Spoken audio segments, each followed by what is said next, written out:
Hi friends, welcome to Indhu's kitchen. இன்றைக்கி நம்மளோட சேனலில் ரொம்ப சிம்பிளான ரொம்பவே டேஸ்டான சைட் டிஷ் எதுவுமே தேவைப்படாத அளவுக்கு ரொம்பவே டேஸ்டான தக்காளி வெங்காய பராத்தா எப்படி செய்கிறதுன்னு பார்க்கலாம்.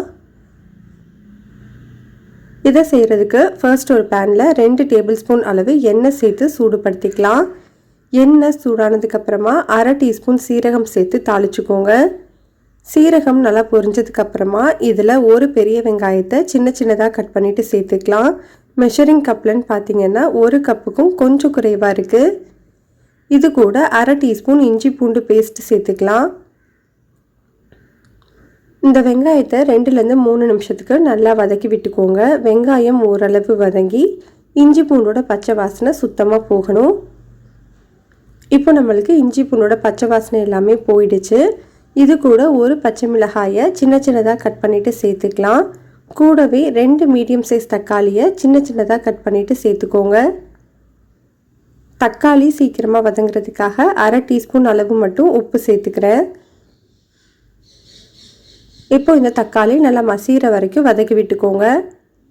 இந்த அளவுக்கு தக்காளி நல்லா மசிஞ்சு வெந்ததுக்கப்புறமா இதில் 1/4 கப் அளவு கொத்தமல்லி இலை, 1/4 கப் அளவு புதினா இலை சேர்த்துக்கலாம்.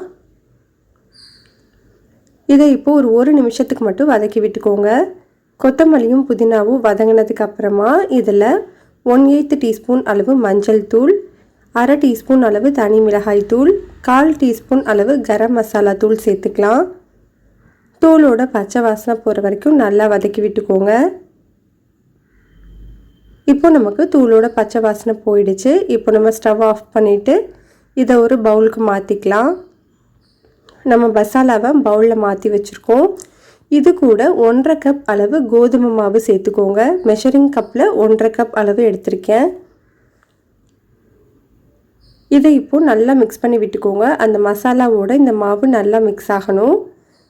நம்ம ஏற்கனவே மசாலாவில் கொஞ்சம் உப்பு சேர்த்துருக்கோம். அதனால் இப்போ ஒரு 1/2 டீஸ்பூன் மட்டும் உப்பு சேர்த்துக்கிறேன். நல்லா மிக்ஸ் பண்ணதுக்கப்புறமா இதில் கொஞ்சமாக தண்ணி சேர்த்து சப்பாத்தி மாவு பதத்துக்கு பிசைஞ்சு எடுத்துக்கலாம்.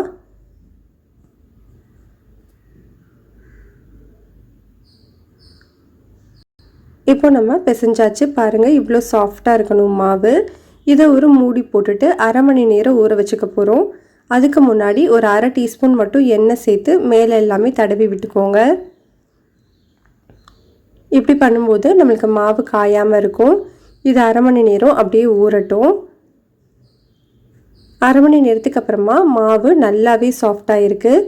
இதுலேருந்து கொஞ்சமாக மாவு எடுத்து சின்ன பால் சைஸ்க்கு உருட்டிக்கலாம். உருட்டின மாவை நம்ம தேய்ச்சிக்கலாம். கொஞ்சமாக வர மாவு தெளிச்சுட்டு தேய்ச்சி விட்டுக்கோங்க. ஃபஸ்ட்டு நல்லா சப்பாத்தி மாதிரி தேய்ச்சிக்கலாம். சப்பாத்தி மாதிரி தேய்ச்சதுக்கப்புறமா இது மேலே கொஞ்சமாக ஆயில் இல்லைன்னா நெய் எது வேணும்னாலும் நீங்கள் தடவி விட்டுக்கலாம். தடவினதுக்கப்புறமா இதை 2ஆக மடிச்சுட்டு அதையும் 2ஆக மடிச்சுக்கோங்க. நம்மளுக்கு ட்ரையாங்கிள் ஷேப் கிடைக்கும். இப்போது இதையும் நல்லா தேய்ச்சி விட்டுக்கலாம்.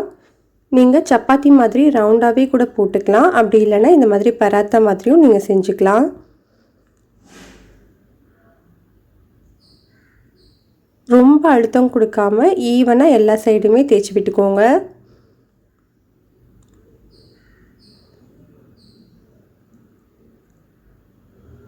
இப்போ நம்ம தேய்ச்சாச்சு. தேய்ச்சதுக்கப்புறமா தோசைக்கல்லை நல்லா சூடுபடுத்திக்கோங்க.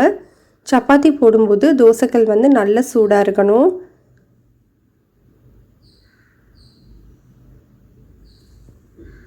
கல் நல்லா சூடானதுக்கப்புறமா நம்ம ரெடி பண்ணி வச்சுருந்த பராத்தாவை போட்டுடலாம். போட்டுட்டு அது மேலே ஒரு 1/2 டீஸ்பூன் மட்டும் நெய் தடவிக்கிறேன். நீங்கள் நெய்க்கு பதிலாக எண்ணெய் கூட தடவிக்கலாம்.